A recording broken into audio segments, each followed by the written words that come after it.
Shalom adik-adik di rumah.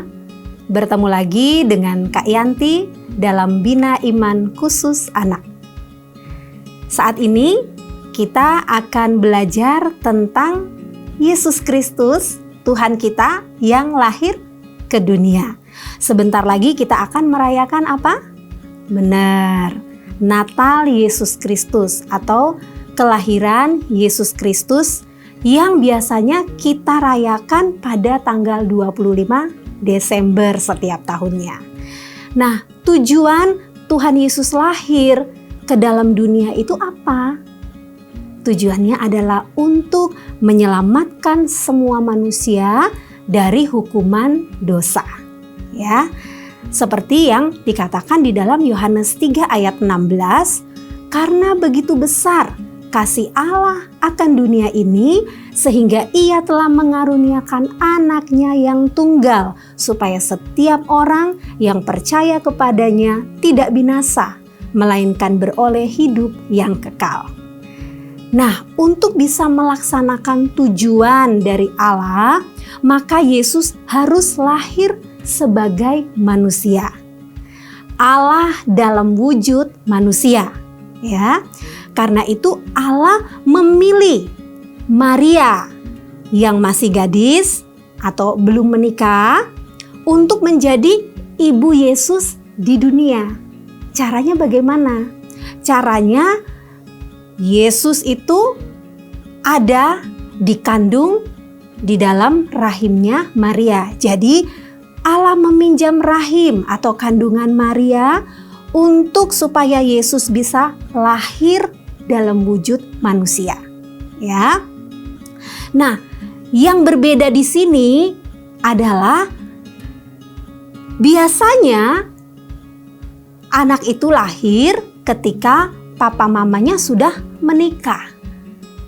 Kalau untuk Yesus ini sesuatu yang istimewa karena Maria mengandung dari Roh Kudus, ya.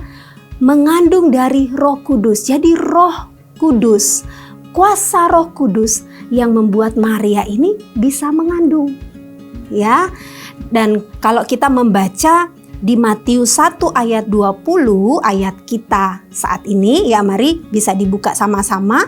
Matius 1 ayat 20 berkata, tetapi ketika ia mempertimbangkan maksud itu, malaikat Tuhan nampak kepadanya dalam mimpi dan berkata, Yusuf anak Daud, janganlah engkau takut mengambil Maria sebagai istrimu, sebab anak yang di dalam kandungannya adalah dari Roh Kudus.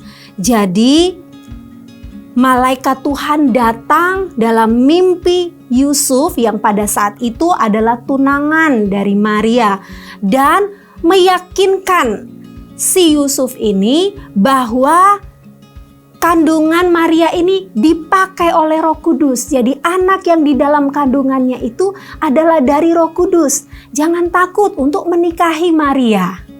Nah, mereka berdua, Yusuf dan Maria adalah orang-orang yang dipilih oleh Tuhan untuk supaya juru selamat bisa lahir ke dalam dunia. Nah, adik-adik, apa yang bisa kita pelajari dari kisah ini? Kita diajari Tuhan untuk percaya bahwa Tuhan itu maha kuasa. Bahwa mujizat itu ada. Apa yang dipandang manusia tidak mungkin, itu mungkin untuk Tuhan kerjakan. Ya, dan di sini kita melihat bahwa perkara yang besar itu terjadi lewat kelahiran Yesus Kristus ke dalam dunia. Dia lahir oleh karena kuasa Roh Kudus. Biarlah adik-adik semua memiliki pemahaman yang benar dan kita yakin bahwa Yesus Tuhan juru selamat kita. Tuhan Yesus memberkati. Say M, say B.